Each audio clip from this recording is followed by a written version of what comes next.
Birinci bölüm. Cristiano Ronaldo. Bu arada işlerinde çoxumuzun ağlına qollar, rekordlar, mükafatlar gəlir. Amma bu video statistikalar haqqında deyil, bu video insan Ronaldo haqqındadır. Salamlar. Bu günləri Cristiano Ronaldo'nun necə kariyerinin başlamasını və necə kariyerinin devam etməsi haqqında danışacağıq. Cristiano Ronaldo dos Santos Aveiro 1985-ci ildə Portuqaliyanın Madeira adasında doğulub. Ailəsi kasıb ailə idi. Atası bağban işləyirdi və arka qol problemi var idi. Anası isə bir evdə 4 uşağı böyüdən güclü bir qadın idi. Ronaldo sonralardan deyirdi: "Bizim evdən bəzən yemək belə olmurdu." 12 yaşında tək başına Lisabona Sporting Akademiyasına gedirdi. Uşaq idi, ailəsindən uzaq, ortaq yaşları tərəfindən dialektinə görə ələ salınan bir uşaq idi. Bir gün məktəbdə müəllim su atdığı üçün məktəbdən qovulmaq üzrə idi. Amma futbol onun yeganə qaçış yolu idi. 16 yaşında Sporting'in əsas komandasına çıxdı və sonra Manchester United. Alex Ferguson onu görəndə dedi: "Bu uşaq fərqlidir." İlk illər çətin çəkdi. Rəqiblər onu showman adlandırırdı. Adətçilər fitnə basırdı. Amma Ronaldo hər tənqidi yanacaq kimi istifadə etdi. 2008-ci ildə ilk Ballon d'Or, sonra isə Real Madridə transfer oldu. Real Madrid dövrü artıq tarix idi.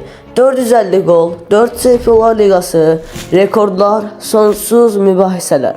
Messi ilə rəqabət futbol tarixinin ən böyük duelidir. Juventus'a keçəndə dedilər, yaşı keçib. O, İtaliyada da çempion oldu. Manchester United'e geri döndü. Amma bu dönüş romantik olmadı. Münaqişələr, mühasibətlər, müsahibələr, tənqidlər və sonra da əl nəsir. Bəziləri dedi pul üçün getdi. Amma bir şey unutdular.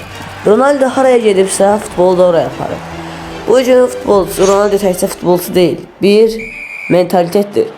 İntizam, əzmkarlıq, heç vaxt doymamaq, onu sevməyənlər ola bilər. Amma bir həqiqət var. Cristiano Ronaldo heç vaxt asan yol seçməyib. Və bəlkə də onu böyük edən elə məhz budur.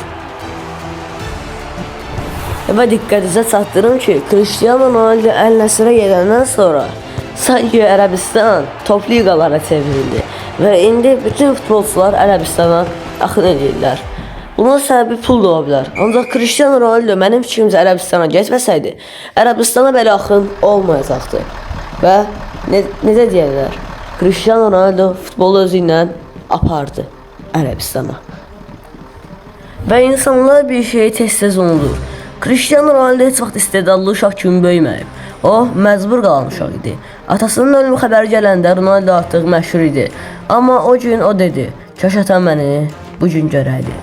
Bu cümlə çox şey izah edir. Ronaldo üçün futbol sadəcə oyun deyil, bu özünü sübut etməyə ehtiyacıdır.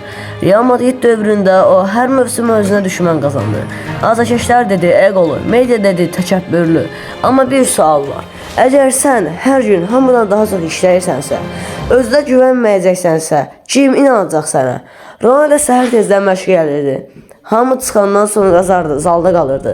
Buz vanaları, əlavə qaçışlar, gecə pəhrizi. O deyirdi, istedad səni zirvəyə çıxara bilər. Amma səni onu saxlayan intizamdır. 2016-cı il Avro finalı zədələndi. Meydanı tərk etdi.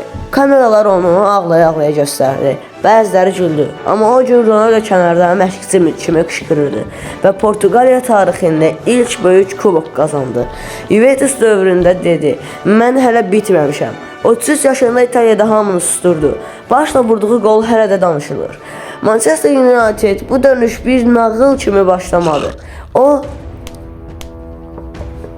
açıq danışdı, tənqid etdi, cəzalandırdı. Amma Ronaldo heç vaxt susan tip olmadı. Çünki o bilir, susmaq bəzən məğlubiyyətdir. Əl Nəsir transferi dünyanın yarısı dedi, bitdi. Amma stadionlar dolu, liqa izlənirdi. Uşaqlar Ronaldo forması giyinirdi. Bu da faktdır. Cristiano Ronaldo heç vaxt hamı sevsin deyə oynamayıb. O iz qoymaq üçün oynayıb. Bugün o rekordların adamıdır. Və ən çox gol və ən çox milli gol, ən çox izlənən idmançı. Amma bəlkə də ən vacib rekord budur. Heç vaxt təslim olmamaq. Cristiano Ronaldo tarixə yazıldı. Sevən də var, sevməyən də. Amma bir həqiqəti dəyişməz qalır. O bu oyunu öz yolu ilə oynadı və bu yol asan yol değildi.